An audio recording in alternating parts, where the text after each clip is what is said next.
Peut-on être catholique et partir à la guerre? Alors de manière générale, l'Église enseigne que les nations ont le devoir de tout faire pour essayer de préserver la paix et de ne pas aller en guerre. En revanche, il y a des situations dramatiques où malheureusement on est contraint d'aller en guerre, notamment pour protéger des civils innocents qui sinon se feraient illégitimement attaquer.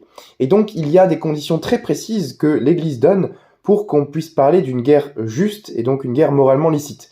Ces conditions sont mentionnées notamment dans le catéchisme de l'Église catholique, paragraphe 2309, qui nous dit « Premièrement, il faut que le dommage infligé par l'agresseur à la nation ou à la communauté des nations soit durable, grave et certain. » Première condition.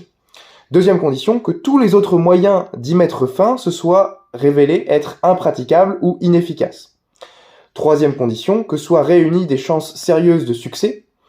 Et quatrième condition, que l'emploi des armes n'entraîne pas des maux et des désordres plus graves que le mal à éliminer. Et il est mentionné, la puissance des moyens modernes de destruction pèse très lourdement dans l'appréciation de cette condition.